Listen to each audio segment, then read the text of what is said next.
नमस्कार दोस्तों, मैं हूँ रोमा और आप देख रहे हैं न्यूज नशा। दोस्तों, हरियाणा के मुख्यमंत्री नायब सिंह सैनी को फिर से राज्य की कमान सौंपी गई है। उन्हें भाजपा विधायक दल का किया है और यह प्रस्ताव अनिल विज और कृष्ण बेदी द्वारा प्रस्तुत किया गया है।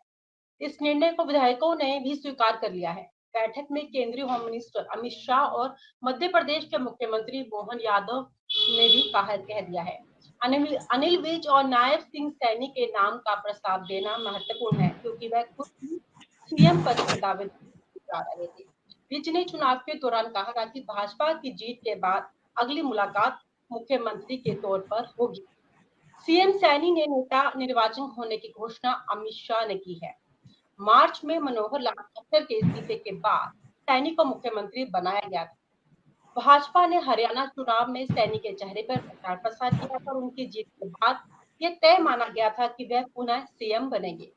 जैसे सैनी जल्द ही राज्यपाल से मिलकर सरकार गठन का दावा पेश करेंगे और गुरुवार को शपथ ले लेंगे। इस तमाम मुद्दों पर बातचीत करने के लिए आज हमारे साथ हरियाणा के गुड़गांव से जुड़ चुके हैं सीनियर जर्नलिस्ट प्रवीण बस जी। सर नमस्कार, स्वागत है आपका।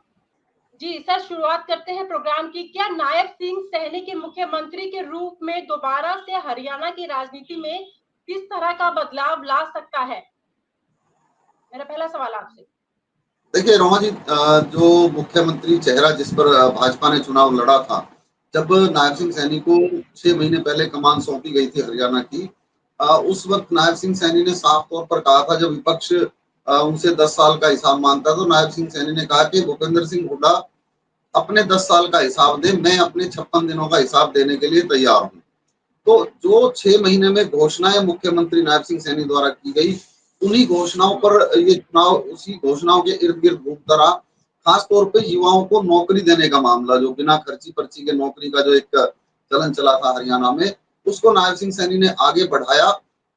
और जो एग्जाम हुए, उनका रिजल्ट रोकने का आरोप भी कांग्रेस पर लगाया, क्योंकि चुनाव आयोग से परमिशन भारतीय जनता पार्टी की सरकार ने ली थी कि ये चुनाव 24,000 भर्तियों का जो रिजल्ट है वो लेकर आया जाए। लेकिन चुनाव आयोग में एक शिकायत गई थी कांग्रेस की तरफ से, जिसके बाद उसको रोक दिया गया था। तो ये भी एक बहुत बड़ा कारण बना। और नायब सिंह सैनी क्योंकि बड़े सुलझे हुए और सौम्य व्यक्ति के रूप में जाने जाते हैं, प्रदेश अध्यक्ष जब वो हरियाणा के थे, तब भी उनकी कार्यप्रणाली को भारतीय जनता पार्टी ने देखा था। और उसी पर विश्वास करते हुए अमित शाह ने सीधे तौर पर कहा कि मुख्यमंत्री नायब सिंह सैनी होंगे। हालांकि कई आवाजें भी उठी थी, जैसे अनिल विज ने कहा था कि वो मुख्यमंत्री की दावेदारी करते हैं। इधर से साउथ हरियाणा में भी इंद्रजीत को लेकर भी दावेदारी की जा रही थी। लेकिन इन सभी आवाजों को एक तरह से कहें कि ना सुन करके भारतीय जनता पार्टी ने जिस चेहरे पर चुनाव लड़ा था, उसी चेहरे को मुख्यमंत्री के रूप में हरियाणा की जनता को दिया है।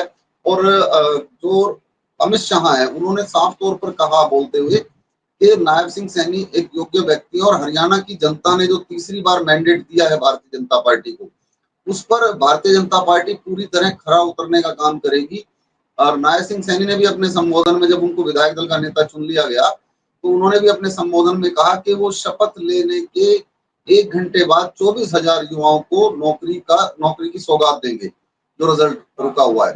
तो ये एक बहुत बड़ी बात है, जिसको लेकर के जनता के बीच नायब सिंह सैनी जा रहे हैं, और वो ये दिखा रहे हैं कि अब जो है काम होंगे इस 5 साल में।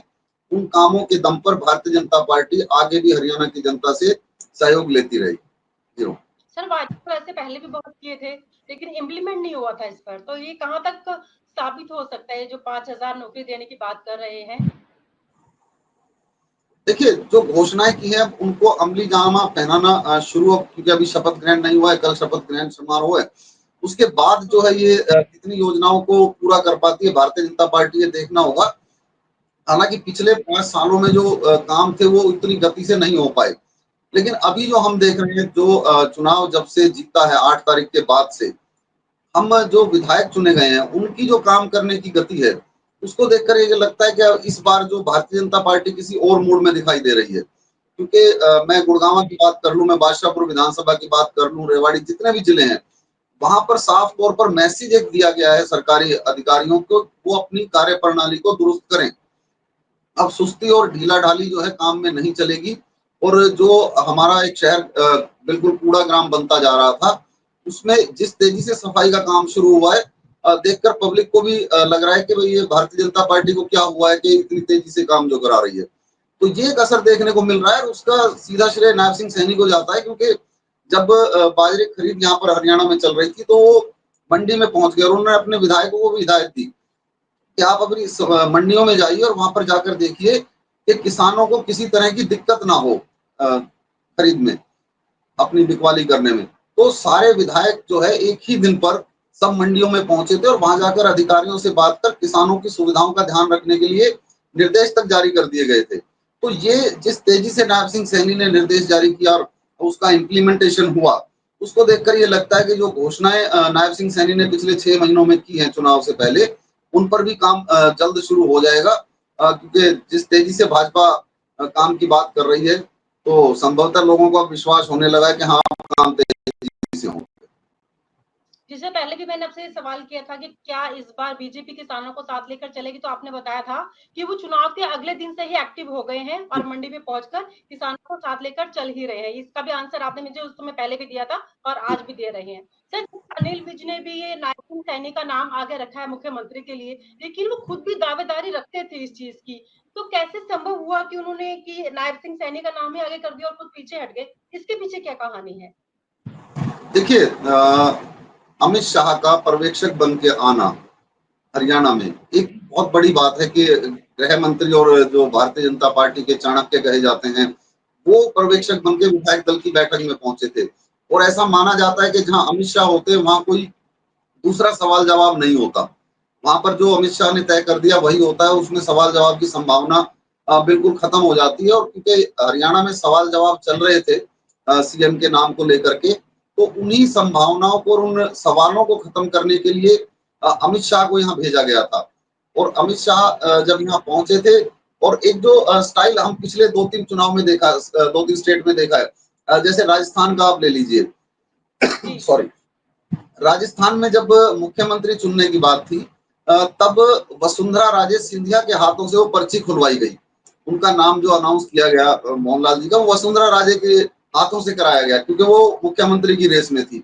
इसी तरह आप मध्य प्रदेश का देख लीजिए, शिवराज सिंह चौहान ने जो है वहां पर घोषणा की थी मुख्यमंत्री की।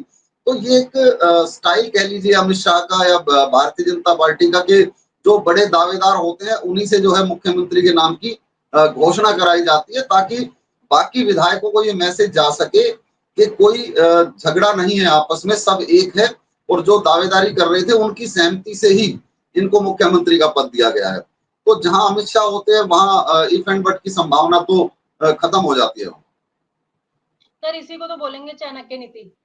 जो जी जी, जुबान खोलेगा उसी सारी रिस्पॉन्सिबिलिटी दे देते हैं कि वो इंसान इसी पॉलिसी के तहत जो है अमित शाह को हरियाणा भेजा गया था कि वहां पर कोई किसी तरह का विवाद ना पनपे, क्योंकि तीसरी बार सरकार हरियाणा में भारतीय जनता पार्टी बना रही है और ये भी अपने आप में एक इतिहास है, क्योंकि 2 बार से ज्यादा लगातार किसी की सरकार जो है हरियाणा में नहीं बनी है।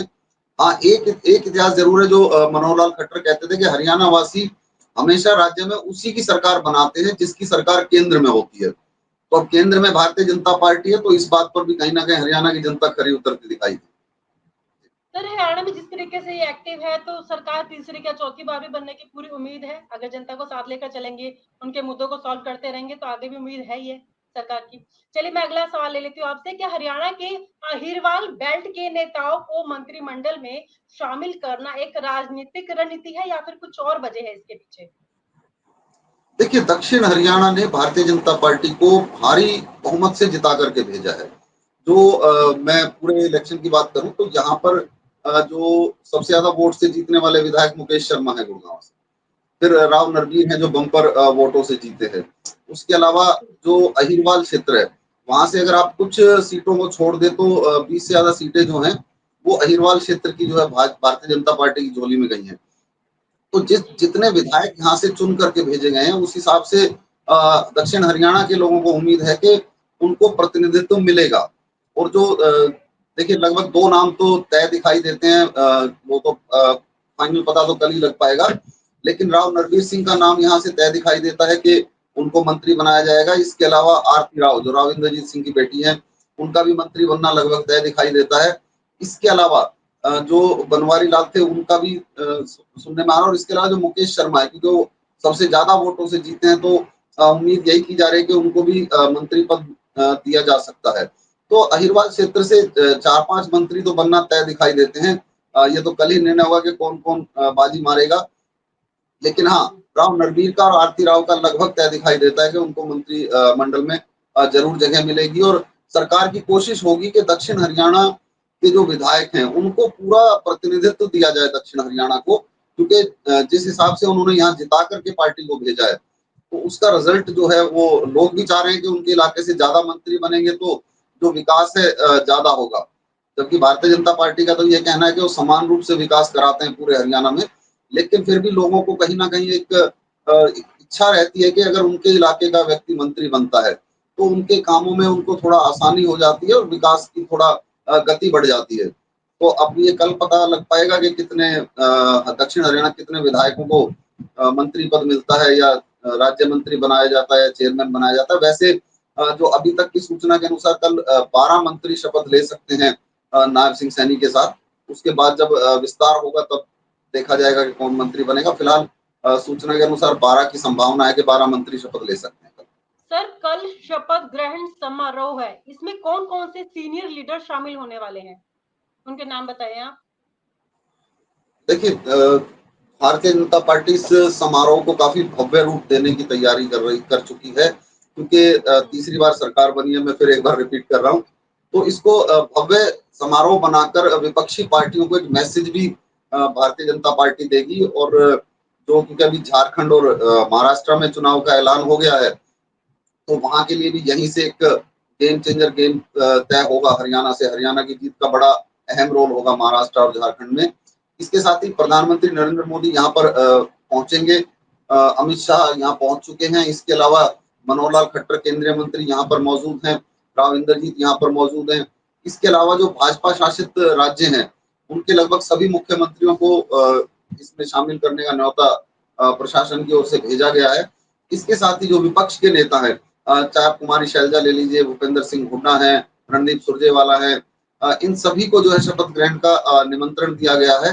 कांग्रेस के जो वरिष्ठ लीडर हैं उनको भी इस शपथ ग्रहण समारोह में बुलाया गया है।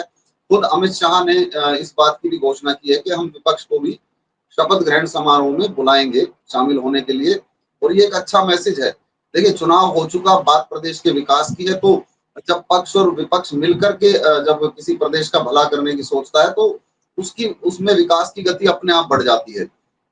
लेकिन अगर विपक्ष रोड़ा अड़ाता है काम में तो विकास की गति कम हो जाती है। तो भारतीय जनता पार्टी वैसे पूर्ण बहुमत में है, और 3 जो निर्दलीय हैं उन्होंने भी भारतीय जनता पार्टी को समर्थन दे दिया है। तो अभी 51 की संख्या भारतीय जनता पार्टी में आप मान सकते हैं। लेकिन फिर भी अमित शाह का ये कहना काफी बड़प्पन दिखाता है कि हम विपक्ष को भी शपथ ग्रहण समारोह में शामिल करेंगे, और जो सरकार है, जो विधानसभा है, वो सहयोग से चले, सभी दलों के सहयोग से। ये एक बड़ा मैसेज भी आज दिया गया है।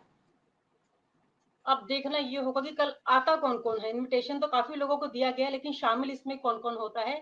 अब नायब सिंह सैनी को दोबारा से मुख्यमंत्री बनाया जा रहा है। हरियाणा की राजनीति में ये एक महत्वपूर्ण मोड़ है। उनकी सरकार और मंत्रिमंडल की संभावित संरचना भाजपा के लिए कई अवसर और चुनौतियां लेकर आएगी। फिलहाल सर, आज की चर्चा में जुड़ने के लिए आपका बहुत बहुत शुक्रिया। नमस्कार। और आप हमसे जुड़े रहने के लिए सब्सक्राइब करें YouTube पर, फॉलो करें Twitter पर और लाइक करें Facebook पर। और ज्यादा जानकारी के लिए आपको टाइप करना होगा सिर्फ न्यूज नशा।